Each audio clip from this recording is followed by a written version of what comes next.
Hello MotoGP fans, welcome back to ZNGP Today. In a dramatic turn of events at the Americas GP, Ducati's general manager Gigi Dall'Igna has shed light on the counsel he offered Marc Marquez following his crash out of the lead. Marquez, who had been on a 100% winning streak and led the race by over 2 seconds, experienced his first DNF when he crashed at turn 4 on lap 9. With championship dynamics now shifting, Dall'Igna's advice carries weight as the season heats up. In a turbulent start to the Americas GP at COTA, Trackhouse boss Davide Brivio has weighed in on the chaotic grid situation provoked by Marc Marquez's last-minute tyre strategy. Brivio lambasted the decision as unfair, describing a scene of confusion and missed opportunities that left riders scrambling, and regulations in need of urgent review. Amid swirling rumors about his future, MotoGP legend Kevin Schwantz has delivered a clear message to Pedro Acosta. If the chance arises to join a front-running team, don't hesitate to leave KTM. With KTM's uncompetitive start to the 2025 season and financial uncertainties casting a shadow over the brand's future, the 20-year-old rising star faces a pivotal career decision. At the Americas GP in Austin, Marini secured his best finish as a Honda rider by taking 8th place. However, the Italian's result was bittersweet. He was visibly frustrated by his own tyre decisions, describing them as impossible to understand. Don't forget to click subscribe button and the bell icon for MotoGP news update.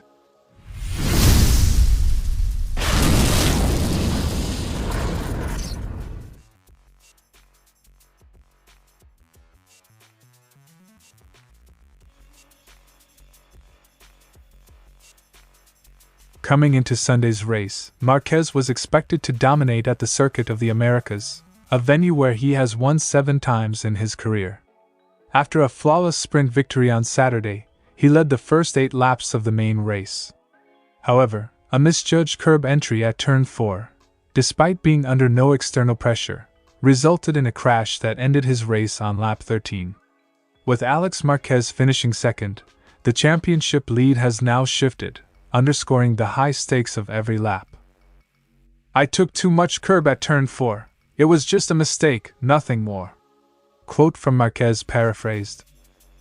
In Ducati's latest Inside video, Dall'Igna provided insight into the conversation he had with the 8-time world champion during the post-race debrief.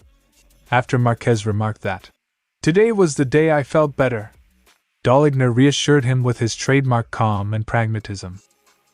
"It's always the same, so don't worry. We're even in the championship." Quote from Dall'Igna. Marquez, taking in the advice, acknowledged the situation with a mix of frustration and resolve. "We're even, but I'm really fast. I need to go home a little angry, but stay calm." Quote from Marquez paraphrased. Dall'Igna did not mince words in his post-race assessment, describing Marquez's error as a wasteful slip that cost him dearly. The fallout from the crash not only handed victory to teammate Pecco Bagnaia but also shifted the championship balance, with Bagnaia now only 12 points behind championship leader Alex Marquez heading into Qatar. "I felt a bit of bitterness after that slip. It was wasteful, but mistakes happen. Now we need to focus on the next challenge." Quote from Dall'Igna, paraphrased. With Qatar GP on the horizon next weekend, the revised championship standings add extra pressure on Marquez to rebound quickly. Dall'Igna's advice, emphasizing composure and the acknowledgement that setbacks are part of racing, is meant to fortify Marquez's mindset as he prepares for the upcoming round. "Keep your head in the game and use this as fuel. We're even now, so focus on your speed and strategy for Qatar." As the championship battle intensifies, Dall'Igna's candid advice and the lessons from COTA serve as a reminder that even the best can falter. With the pressure mounting and the next round in Qatar approaching, all eyes are on Marquez to see how he will bounce back from this costly error. The coming weeks will be crucial as the Ducati team works to regain momentum and reassert its dominance in a fiercely competitive season. The drama began when Marquez, facing uncertain track conditions, opted to switch from his Ducati equipped with wet tires to his slick-equipped second bike, only minutes before the warm-up lap. His move triggered a domino effect, with up to 9 other riders following suit and forcing race direction to delay the start. According to Brivio, this decision came amidst a period when the conditions were far from clear. 15 minutes before the start, we didn't know if it was wet or dry. With AI Ogura, we took a risk with slicks because the rain was easing and the asphalt was drying quickly. Quote from Brivio. Brivio recounted the scene in the Trackhouse garage, where everything seemed to be in order, until Marquez unexpectedly left the grid with just 2 minutes remaining. He explained that Marquez claimed he would leave after 3 minutes, but instead, he came out with only 2 minutes left, hoping to force a mass tire change. This abrupt decision left only a handful of riders ready to start, yet the chaos in the pit lane forced race direction to act. There were 12 riders standing on the grid, ready for the green flag. But in reality, only a few were fully set while others were still trying to fix their bikes or change tires. It was a complete mess. With safety concerns mounting due to the congestion in the pit lane, race direction activated a red flag with just 12 seconds left before the green flag. Brivio criticized this decision, noting that many riders who had made the right call on tire choice were effectively penalized by the delayed start. I don't understand why they gave him the red flag. In my opinion, everyone was panicking. The regulations say that if something happens, a start delay should be used, but instead, they penalized riders who had made a good decision. Brivio expressed concern over the current state of the rules, emphasizing that the incident has exposed loopholes that lead to inconsistent application of penalties. He warned that further modifications are inevitable, as every major incident seems to prompt a new addition to the regulations. The problem is that when something happens, they always add another piece to the regulations. It needs to be fixed so that fair decisions can be made from the start. Reflecting on the overall chaos, Brivio lamented the lost opportunity for a proper start. Despite the confusion, he acknowledged that, at least in this instance, the riders were fortunate not to receive harsher penalties. However, the debacle remains a stark reminder of how quickly a race can be thrown off course by premature decisions on the grid. It was obviously unfair. We all tried to understand what was happening, but with 3 minutes left, you simply can't leave the grid unless there's a technical problem. I think we missed an opportunity to start cleanly. As the dust settles from one of the most chaotic grid situations in recent MotoGP history, Brivio's remarks underline the need for clearer regulations and more consistent decision-making from race direction. With the championship battle heating up, all eyes will be on how these incidents shape the rules and the racing going forward. Despite being under contract with KTM on a multi-year deal, Acosta's season has been challenging. With KTM currently third in the constructors' table but struggling to finish higher than 7th in a Grand Prix, rumors linking him to VR46 Ducati, Honda, and even Pramac Yamaha have only intensified. Yet, Acosta has publicly voiced his support for KTM, leaving fans to wonder if his future might lie elsewhere. He had a couple of opportunities while running at the front last year to win a Grand Prix, but he never quite pulled it off. Quote from Schwantz. Schwantz, the 1993 500 cubic centimeters world champion, is known for his forthright opinions.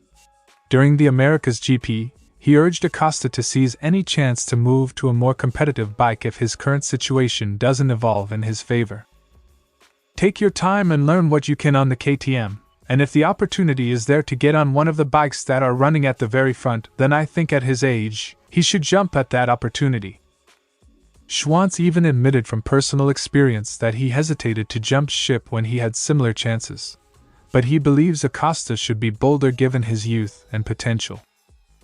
KTM's struggles this season have not gone unnoticed. With only a 1-point advantage over Aprilia and a series of underwhelming results, questions about the future of the team in MotoGP are increasingly urgent. Acosta, sitting 13th in the standings with 16 points, is a key figure for KTM's hopes. However, Schwantz's advice suggests that if contracts come up and opportunities arise with top teams, Acosta should consider making a move. I think as young as Pedro is, and I know KTM has given him his chances all the way up to where he is now, but if he doesn't feel like things are quite going in the direction that he needs to be, he should be ready to seize the opportunity. As the season unfolds, the pressure mounts on Acosta to deliver stronger results. While KTM remains a respected brand in the MotoGP paddock, the lure of front-running machinery is undeniable. With his talent already evident, the decision on whether to stay loyal to KTM or jump to a more competitive team could shape the trajectory of Acosta's promising career. Don't be the guy who was never brave enough to jump ship. If you have a chance, take it. Opportunities like this won't come around every day. With mounting challenges at KTM and a clear call from one of the sport's legends, Pedro Acosta's future in MotoGP hangs in the balance. As rumors continue to swirl and the championship battle intensifies, all eyes will be on Acosta to see whether he opts for a change that could propel him into the upper echelons of the sport. The coming months may well determine if the young rider can harness his potential on a front-running machine and redefine his career in MotoGP. In a race where the tire debate was as intense as the on-track action, Marini initially lined up on rain tires for the first start. When the grid chaos led to a delayed restart and riders were given the chance to switch, Marini opted for a soft compound on both front and rear, influenced by lingering damp patches. The decision turned out to be a double misstep. I'm super disappointed with myself. I made two mistakes, starting on rain tires and then choosing soft after the red flag. It's impossible to understand for me. Quote from Marini. Marini explained that he was misled by the conditions observed on Friday. While practice sessions were marred by water on the tarmac, the track surprisingly dried up in just 10 minutes on race day. This sudden change left his soft tire choice struggling for grip. Despite this, Marini managed to race strongly, claiming his best finish since a podium at COTA in 2023, even as teammates like Joan Mir and Johan Zarco faced their own challenges. On Friday, the track was wet and it took a long time to dry. Today, the asphalt was hot and the water disappeared quickly. I just can't understand why I picked the wrong tires. Even though the soft choice cost him a better result, Marini remains optimistic about his package. He highlighted improvements in the bike, particularly during corner entry, and insisted that with the right tire strategy, the team could extract even more performance. Even with the wrong tire choice, the bike felt great. If we can get everything together, we can achieve very good results. Luca Marini's performance at COTA is a clear indicator that while Honda is making progress, the fine margins in MotoGP can turn strategic miscalculations into costly errors. As the season unfolds, the challenge will be for Marini and his team to refine their setup and make the right tire calls in ever-changing conditions. Despite today's setbacks, the promise of improved performance keeps the championship battle wide open. Thanks for watching ZNGP Today, and this is your MotoGP news update. See you next time.